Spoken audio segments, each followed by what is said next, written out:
Hey guys, welcome back to Seller Sessions. Today is a roundtable with sellers from the community. We're going to be discussing what has been going on, lead up to Black Friday itself, Cyber Weekend, the good, the bad, and ugly. Joining me today is Antoni Bindi, Nick Erie, Erin Greybill, Matt Altman, and of course, Master Phipps, Matthew Phipps. How are we doing, guys? Great. Doing well, thanks. Don't all jump in at once. Yeah. All right. So let's just get to the raw points today. We're looking at performance. How did you guys individually, across the board, how have you guys performed this year? Let me just bring in the next person. Stay there. Can't see him at the bottom. Can't get them. For some reason, they're blocked. It's Ben. There we are. And Ben's joined us as well. Yeah, so Ben, welcome to the show. Obviously, today we're going to be talking about the lead up to Black Friday itself, Cyber Monday, etc., etc. So without further ado, Erin, kick things off. What was it like for you this year, lead up to Black Friday? What were we seeing? In the lead up, I think, well, there was a couple things. We were a lot more forward thinking with optimization. We started sooner, kind of getting everybody ready for the ball, even like with our Christmas images, keywords, all those types of things. Also recovering from Black Hat attack going into it. It's always nice, yeah. Yeah, exactly. It was a nice fourth quarter surprise. Just looking to see if we can go strong. Should I tell you kind of overall how we did now? Yeah, well, what we'll do is going to go around the lead up. You've been attacked. We'll move to Antonio. Any attacks, Antonio? No attacks. No. So did you have a good lead up, or was it a calm before the storm? Conversions up, down? We did see noticeably many of our competitors doing price raises 30 days prior. Yeah. With a coupon for those 30 days, and eventually, when the date arrived, they would just drop the prices or apply the prime exclusive discount. Yeah. So we did see a lot of action in that sense from our competitor, but no direct attacks. Okay, that's good. Nick, what happened to you lead up? So a couple of weeks before Black Friday, we actually had to increase prices just because margin's been a bit suppressed this year. But we got those in early enough and did really well over Black Friday.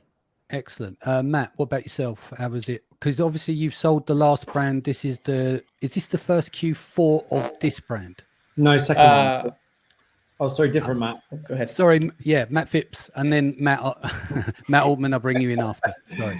So for the benefit of the show, I'll just say Phipps then. So we know the difference. Call me Phippsy if you want, Danny. Yeah. It's fine. All right, let's do it. So we sold the last brand in September last year, but I started this 6 months earlier in March last year. So this is the second Q4 for us. So I had the data from last year. We sat in the kids space, so Q4 is always busy for us. But what we saw was January was quite busy at the end of last Q4, but then things tailed off. And I think that COVID bump came to an end.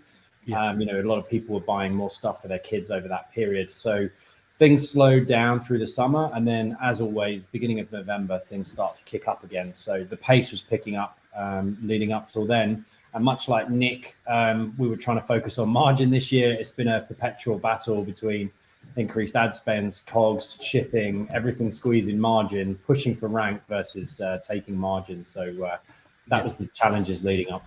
Cool. And Matt Altman. We had some issues with a few attacks where a reseller came on and dropped our price right before Prime Day or Black Friday. So we had to actually drop our discount prices quite a bit, but still ran with them and lost money on them just to hopefully build some rankings. Yeah, indeed. And Ben, what about yourself? So fourth quarter and especially like Black Friday, Cyber Monday are pretty huge for us because we do sell a lot of stocking stuff for gift products at the end of the year. Mm-hmm. But we kind of go the way that Nick and Phipps do with raising prices versus lowering prices. Yeah. So we actually raised all our prices the week before Black Friday and didn't hurt our conversion rates at all. And we ended up doing what's usually our seasonal products usually do about 10% of our daily revenue. They're now up to about 60%. Right, that's good. All right, dialing back again, going back to you, Erin, comparing Black Friday, we'll get into Cyber Monday and the lead up week a bit more. Black Friday to Black Friday. So last year's comparison, what things did you stand out, up, down, all around, etc.? Yeah, it was interesting for us because I've got the top level stats of how we did as a company. So we were 47% up on units, 64% up on sales, and 2% on margin. However, it was completely heterogeneous as far as the global distribution. Don't expect anyone to know, but we started in the UK and Europe, and that was a huge part. The US was actually a newer beginning of 2021 for us. So it was crazy that, you know, it did go up, but completely different countries, different SKUs. So yeah, feeling grateful we're able to sort everything, because Europe has been, we do really like gifts for women in the macro across the brands, and Europe has really tanked for us, but America and even Canada have stepped in. So that's great. That's good to hear. Antonio, what comparisons this year to last year? Oddly, we're not big in gifts or Christmas products. We're in the house space, and what I could see is that Black Friday is not. We did have a bump. We're like we sold like 50%, 50 to 70% over our averages.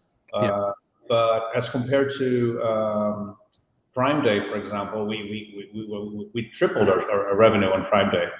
Right. And the weekend after that, but it was good. It was better than last year. I think we were more prepared, and we had less inventory constraints over what happened last year. So we were able to see a little bump. I just wouldn't expect like the whole category to be super affected by this weekend. Yeah, indeed. Nick? Yeah, I was actually expecting not to be up year on year. I was anticipating, because you got all this sort of negativity in the media of, you know, everyone scaling back and issues all over the world. I was expecting it to be smaller, but so across the toy brand that we've got, we were 78% up year on year. So we did launch a couple of new products in that time, but I imagine if we took those new products out, it would probably still be about 60% up year on year. What surprised me though, both this year and last year, was for us, Cyber Monday was bigger than the Friday. I don't know if any other sellers saw that. But yeah, that was up. So we hit, for us, it was like a new all-time high in terms of revenue, in terms of compared to the month. In terms of the day, it was probably 350% up. So like, you know, 3.5 times a normal day. But yeah, it's nice to get a bit of good news after a tough year. Yeah. And what about your other brands? Because you've got a few brands, haven't you? You've got a couple of steady eddies going as well outside of toys, which is typical to get an increase. The toy brand is the one that's done really well. We've got a brand sort of in the tools and hardware niche that actually went backwards. We actually decided to drop our ad spend by about 80%, just because you just burn through the ad spend, and people aren't looking for that type of product, you know, on during that period. We've seen that through, you know, last year. And then the other brand it was our first Q. It's our first Q4. It's our first kind of sale period. So we've got no year-on-year data to go with, but sales were probably about, in that brand, about 2.5 times normal. So yeah, a nice mix, but certainly, you know, gifts, toys, etc. That's really what the day is geared towards. I think certainly this time of year. Indeed. Phipps? Yeah, so last year we probably did, I think, 4x on Black Friday, 5x on Cyber Monday, and probably 2-3x in the middle. This year was a big surprise. We decided not to run any coupons, any promos or anything. As I said before, we were going after profit. So my Black Friday, Cyber Monday promo was the strike through price. It's my new motto for the month. And we did about 12x on Friday and about 10x on Cyber Monday. So, you know, kid space, a good bump, but it caught me by surprise. We went all the way down to the bottom of our inventory levels. We were on Monday, we were having inventory checked in and going straight out again. Yeah. So it was really big for us. I was really surprised. I didn't expect it to be as big as our COVID Q4, end of COVID Q4 last year, but it seems to be really strong, and people are coming out and buying kid stuff online in their droves. Excellent. Matt? Yeah, we actually saw a little bit of a decrease year over year. We were up about 3x a typical day for Black Friday and 4x on Monday, but we did almost 8x last year on both of those days. I think a lot of it has to do with we're a lot more saturated in the category now, so not as many new people kind of coming into the brand, but as a whole, kind of agency-wide across the 130 accounts that we run, majority of them were actually down year over year quite significantly. Yeah. Nice and honest as well. Do you know what I mean? It's like, it's easy. Now, I run an agency as well, and I know there's people who've had ups and downs. I mean, what was surprising for us this year, ad spend was down, sales were up, but then you've got to aggregate that across the board and balance that across. You know, I haven't got as many clients as usual. We've got dozens instead of hundreds, but we've got a lot of data that we work with. We have a rule where we don't up the bids on these days because it ends up getting out of control and you end up chasing your tail. And for now, I think in terms of a business side of thing, depending on how much cash you got on hand and acceleration and everything, you need to think more strategic over the period so that you're covered for the long run. You know, in some cases, it doesn't matter if you've run out of stock in January and you haven't got anything shipped in on time, but it all comes down to the cost of ranking again. So it's getting that balance right across the board. Ben, how is the performance for you? Same thing as people are saying. The Black Friday was definitely worse than Cyber Monday as far as sales for us. Yeah. What we actually saw that was somewhat surprising is we launched a few new products mid-November, and they were not fully ranked up or anything like that, but they were in less competitive categories. And whenever Cyber Monday came around, those are what actually spiked versus a lot of our existing products. It was the newer things that kind of went crazy. So we ended up actually, we had what we thought was all we needed for Christmas, and we sold all of that on Cyber Monday. So, congratulations. That was very good, but also very bad. And that we, like by the end of it, we were raising our price throughout the day. By the end of it, we were 2.5 times the price of the nearest competitor, and we were still outselling them. And it just kind of went crazy that way. Excellent. Well done. Erin, back to you. So let's talk about, I'll go into more stuff on Black Friday, Cyber Monday. But since you've been sellers, has your approach changed a lot? Obviously, margin compression, and we discussed all that. But do you get as excited about Black Friday as you once did? You know, it's like, yeah, give everyone deals, you know, sell through stock, velocity, da-da-da-da.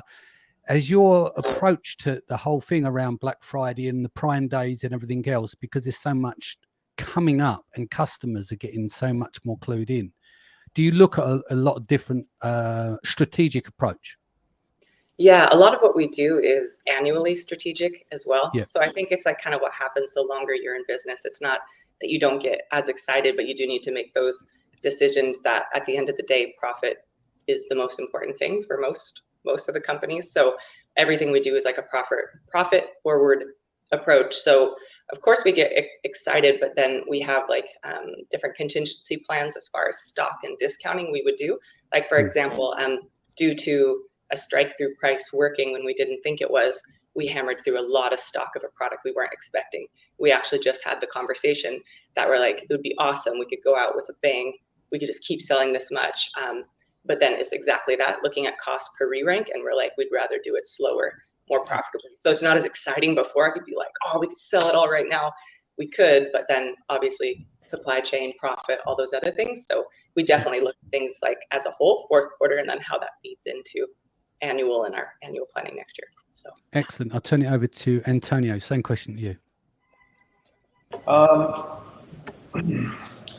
We did use we did take advantage of the date to get rid of some stock that we some products were slow movers, and it's funny because we once you get rid of them and they get traction, for the last few days they're selling much more than they ever sold, and you're like, oh my gosh, should I just keep a product? I'm deciding whether to abandon a product or not, and they suddenly get traction. We don't have any inventory underway to cover for that, but we're seeing all of these actions that we take, and the reaction after the date. But it's been hard to prepare for Prime Day for these dates when you have like a higher ad spend on the week prior, which with a very low ACOS. You know that people are just clicking on the product, adding to cart. Those sales aren't counting yet in your attribution. But then your automations go crazy because your ACOS are made higher, and you have to manually adjust everything. So the prepping was a bit concentrated in overseeing these artificial numbers that arrive that you'll see on the week prior. Yep, indeed. Nick. Yeah, we noticed that as well. We were getting, we were spending a lot in the week previous, getting a lot of traffic to listings, but sales were effectively down. I think on the Thursday, that was one of our worst sales days of the month. But just going back to what you originally asked, I used to really bank on, Black Friday, Cyber Monday, and now I think the longer you do this, the longer you do this business and the longer you've been in business, you just realize it's part of the sales cycle. What I'm recognizing now, my previous brands that I sold were not in the toy category, and I'm just learning really more about, in terms of seasonality of stock, and actually when you sell more, when cash comes into the business more. So for example, now we've spent the last couple of months actually developing and designing lots of different products that we haven't actually got the cash to do now, but we're very dependent on this period now, because that then dumps the cash that then we can then launch for next year. And that's quite exciting. But yeah, I think going back to the old days where I used to check the app probably every 5 to 10 minutes, I think I did it about 5 or 6 times during the day, which is a nice change. But no, it's obviously it's still great, and it's nice to have brands and to be selling during this period. You feel very lucky that it's sort of a lot of your hard work has all come into these couple of days. Well, it certainly feels like that, even though obviously you sell throughout the year. But no, I enjoy it. It's a key period. Phipps.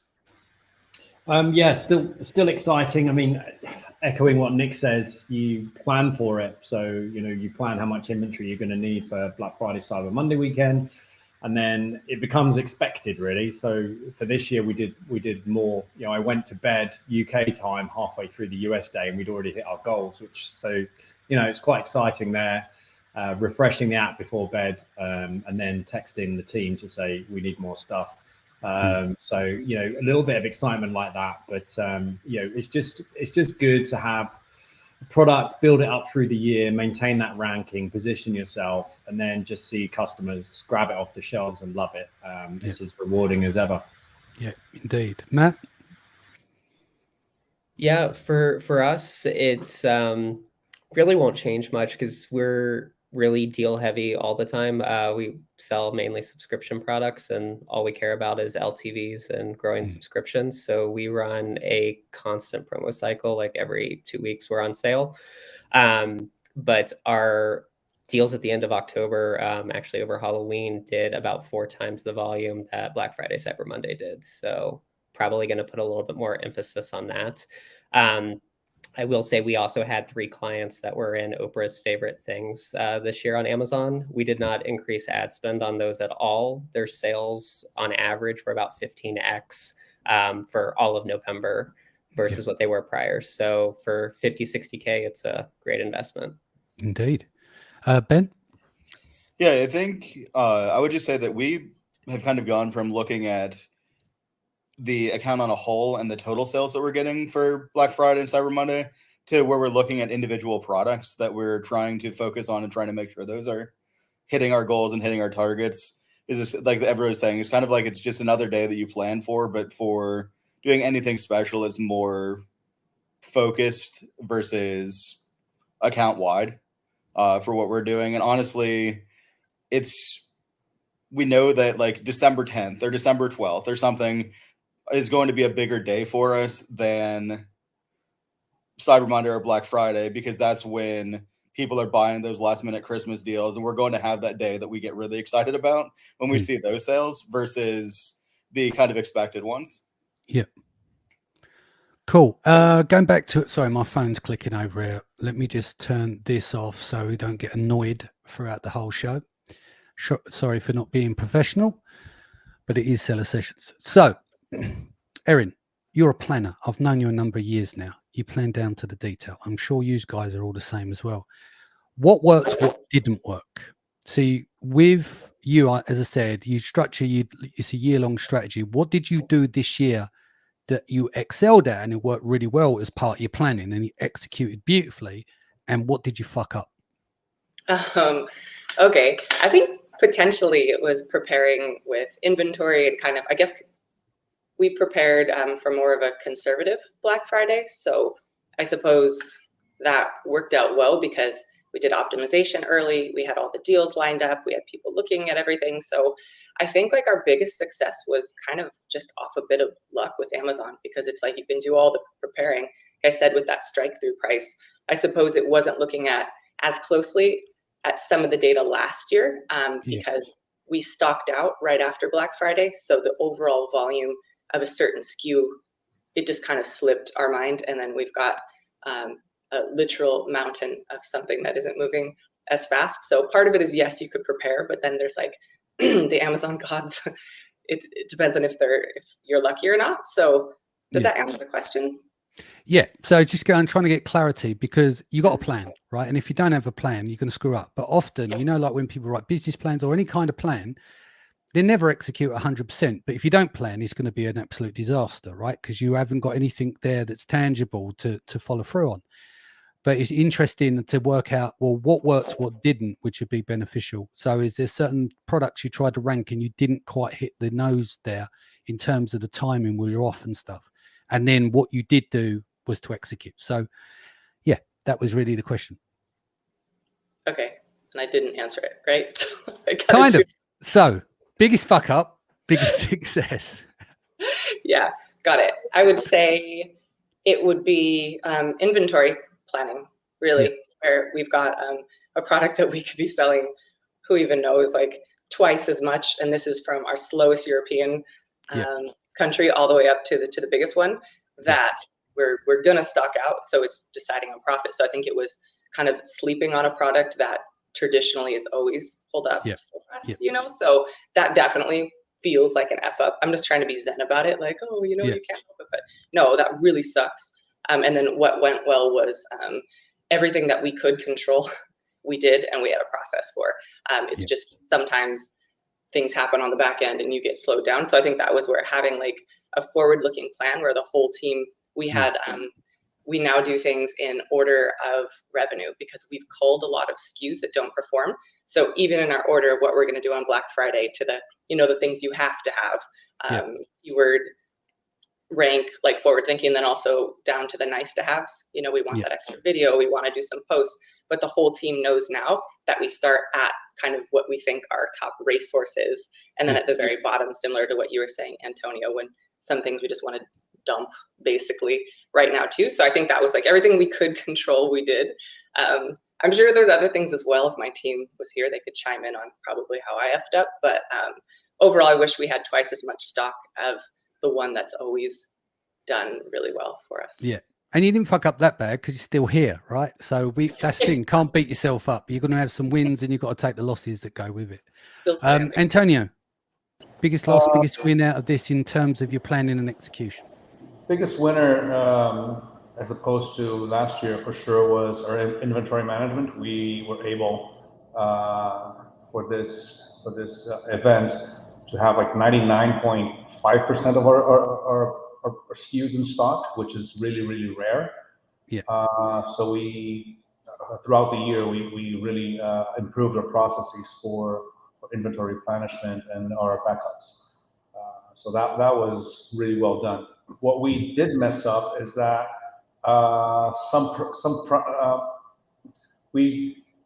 my pricing guide did not respect the 30 days prior. And don't lower your prices during the 30 days before the event.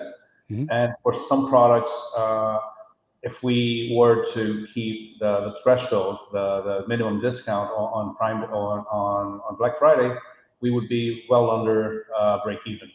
So we had to we were basically forced to give up on some deals just because we had messed up the prices the 30-day prior. Gotcha. So we didn't plan, we didn't execute really well the weeks before the event. Yeah, but other than that, you're still up. It still moved in the right direction, but it was a disappointment on that side. Oh yeah, we could have done better if we had been able to run deals on all the products we want to. But some would just mean selling at a loss inventory that we will sell well over the next week. So yeah, I would just be burning on inventory just to use the deal.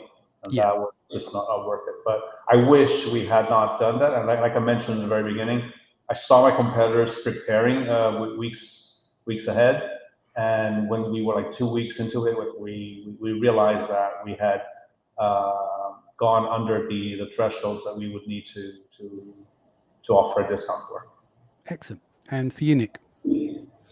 Yeah, echoing what Antonio's said, really, inventory management was a massive win. And the sales that resulted from that was great. You know, doing our best day and then having that beaten again by the Monday was great. That was a big win. You know, the biggest disappointment, I would say, is probably in myself. We didn't, you know, we did the strike through price. We do that across all the products throughout the year. I've always found that to be a solid strategy. It's never let me down yet. I just didn't have the balls to run any deals, and I don't know whether that's, you know, I don't know whether our revenue could have been, you know, 2-3x what it potentially was, because I didn't take that risk. But, you know, it's for us, I would rather have sold the product and maintained the margin, because, you know, it's just yes, they are the two of the biggest sales days throughout the year, but ultimately you're running a business and you've got to look at revenue, profit throughout the year. And you just, you know, I didn't want to be selling inventory cheap, but it's always that, you know, what could it have been if we had done a deal, or if we had changed things up. So yeah.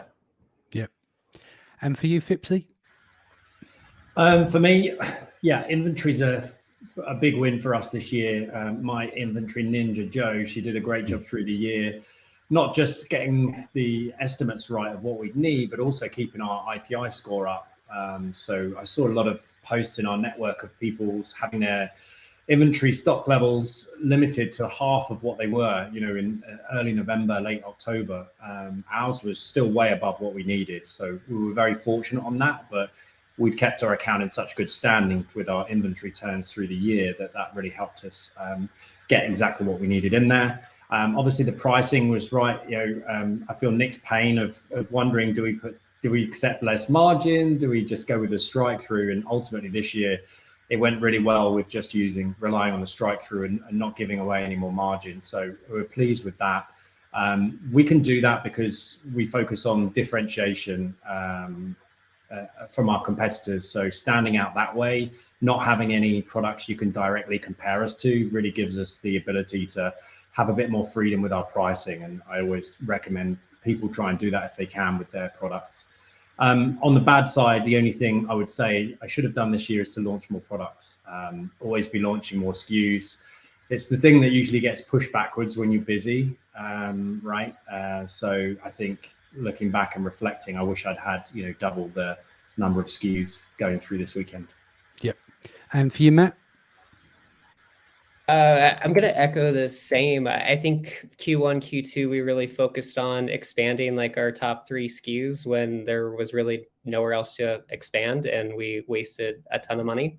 Q3, we launched 6 new products, and then Q4, we've launched 4 so far with 2 more to go. And we're already 3x what our revenue was previously with a quarter of the investment. Right. Interesting. And Benjamin? I think our biggest screw up was just not getting inventory in as by the end of October. So we did run into a few issues with stock limitations where they just said you couldn't send in any more individual units, where we might have wanted to send in another 20 or 30,000. So we ended up having to do some seller fulfilled prime where we wouldn't have wanted to do it, which was frustrating, but we're also fortunate where, we're able to deliver our own inventory to Amazon. So as soon as we have room, we're able to get it in very, very quickly. So we were able to pivot that way. Yeah. As far as the biggest success, I guess, we were focused very, very much on profitability. So and this is not something I would necessarily recommend doing, but it worked for us. We noticed that a lot of our competitors were kind of going crazy with their bids for advertising on Black Friday and Cyber Monday.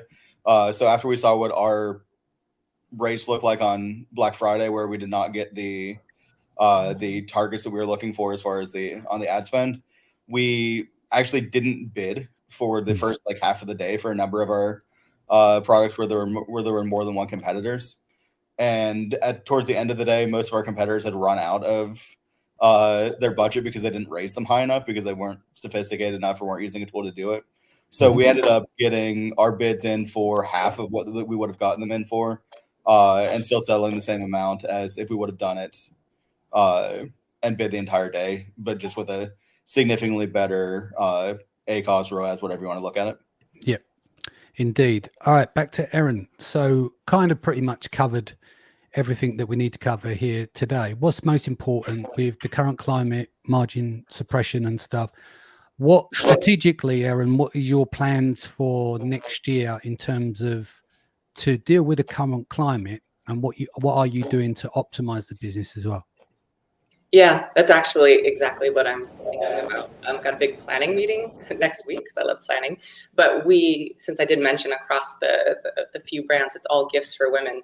And we are seeing a lot of, of course, if you have like our product compared to a lot of the cheap competitors in person, you can tell, but then it's actually becoming increasingly difficult to be able to advertise that, because even star rating is based on perception. You're going to spend $60, $70 versus 25, 30. It might both be a 4.8 out of 5 because the perception. So it's going to be, how can we as a company still deliver the premium experience in a way that we can convert on some of these keywords and steal from our competitors, because the standard of the niche is lowering because of the successes we saw when we entered the niche. So it is kind of that balance of course, we're profit first, but our company is really passionate about exceeding customer expectations. So basically, how can we do less for cheaper, but still deliver the type of product that's consistent with the brand?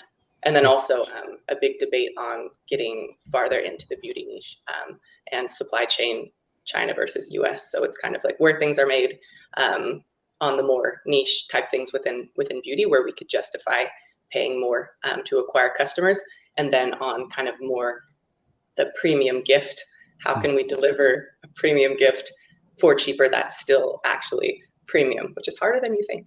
Well, it's the holy grail, isn't it? If you could sell a product that's cheaper than everyone else's and better, it doesn't get any better than that. But then we have to live in an objective reality, and it's very difficult to achieve that. And we don't ever want to get in a price war. So it's going to be a lot more really trying to harness. We've been dabbling a bit with TikTok, and everyone's talking about driving that external traffic, but it's not going to be a nice to have. It's going to be something that we're really going to need to do, especially because the actual product that we sell there's things that are hard to sell to Amazon customers sometimes. Indeed. Thank you. Antonio. In terms of planning for this year, what's really different for us is that we moved to a new location, and this allowed me to have everyone working on site. So this allowed me to hire 6 new people, and this mostly for new launches. So like Phip said, the idea for 2023 is launch as many products as we can. Have already grown over last year about 120% over 2021, 120%, and that's the game plan for next year. Just leverage more launches and more products across the board. Also, I have new people in here will be dedicated to increasing conversions, listing enhancements. I was never too big on like perfect images and stuff like that. We do have good images, but now we want to use them more commercially than we ever did. And I believe that by increasing our conversions by like half percent point or 1% point, that would mean a lot in terms of revenue for us. So another probably 2 million in the States alone, if we just add another percent point in our conversion. So conversions and new launches, this is what we're going to be focusing on for 2023. Excellent. Nick? Yeah, similar to what Erin said and what Antonio said, we're across the 3 brands, just doubling down, launching lots of new products, because ultimately that's where you get the growth. You know, it's a tough market, and doing that with reduced margin is even tougher, especially, you know, when you don't have that sort of cash machine that you've had previously that enables you to launch products quickly. And you know, just echoing also what Erin said about products, just trying to optimize the products we've got. I've got a meeting straight after this, and Danny follows on from the call we had earlier, just optimizing what we've got and seeing if we can squeeze out additional profitability through, you know, just changing the way it's manufactured ever so slightly, you know, changing the size of product, changing the densities, changing the, you know, the sort, you know, seeing if we can optimize the sourcing. That's really what it's got to come down to. It's, I think 2022 has been hard. I think 2023 is going to be even harder. I think margin's going to continue to get squeezed. Yeah. So I think it will be a case of, you know, sorry to be negative, I think there's going to be a lot of fringe players that potentially go out of business or scale back the business, and I think it's going to be the strongest ones that tend to survive. And you know, it's just trying to think proactively about, you know, positioning yourself well for the future rather than waiting for something to happen and then reacting to it. So I'm looking at really where we can squeeze additional margin through optimization, but then still doubling down on product. You've got to keep launching products, otherwise you just won't grow. Yeah, indeed. And if you don't mind me saying, when we were talking earlier on today before the podcast, because the nature of your product, the adaptability for it is not as painful as some other product types. And you said maybe 15-20% just on the product alone, by making some of these adjustments, it would save you. And so it's looking at that side, less so on the PPC and the ranking side, and then the costs on the front end is what you can do on the back end. So that's, I'd say that to everyone, is to look at that area of business, is to break everything down, every material that goes into building that product, and see, do I need it? What do I need it this thick, this wide, etc., etc.? Can it be adjusted?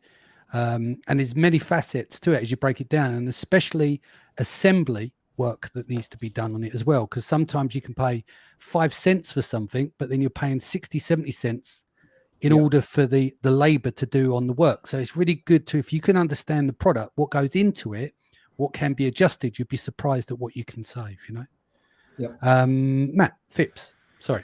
Yeah, thanks, Danny. Well, I think it's really telling that we're all saying the same things. I just kind of thought through in my mind what I was going to say, and we're all picking on optimizing costs. So I won't go over that again, but for us specifically, we're looking at the size of our box and the contents of the box to reduce that size to save on shipping. And I think we can squeeze probably 20% off the cost into Amazon from that. And then increasing our SKU count, I mentioned regret on that this year. So I've started to optimize that and bring people into the product development side of things, because I am the blocker in that, and so many Amazon sellers are. If you kind of keep that on your shoulders, you're not always the best person to be doing the product ideation and development. So I'm trying to professionalize that a little bit more, keep our products advanced in design, ahead of the competition, tie it all in nicely with the branding, and really just go full ahead with those SKUs to create, high impact SKUs that are going to bring in a lot of revenue on their own. And then along with that, I think this year I can see in my crystal ball a lot of cash forecasting and financial planning, to try and make ends meet, and keep the money in the right place in the business, so we can grow it on there. Very similar to the others. Excellent. And Matt? Honestly, the same as everyone else. We're looking to decrease our costs as much as possible. We've really been kind of going headfirst into playing the currency game a bit. So we've moved a lot of our manufacturing to Pakistan and Turkey, where their currency is just absolutely failing. And we're picking up like a percentage point every couple of weeks now with that currency difference. So it's been a huge game changer for us, because we used to make almost every product in Europe. Yeah. And for you, Ben? Need to unmute. There we go. Yeah.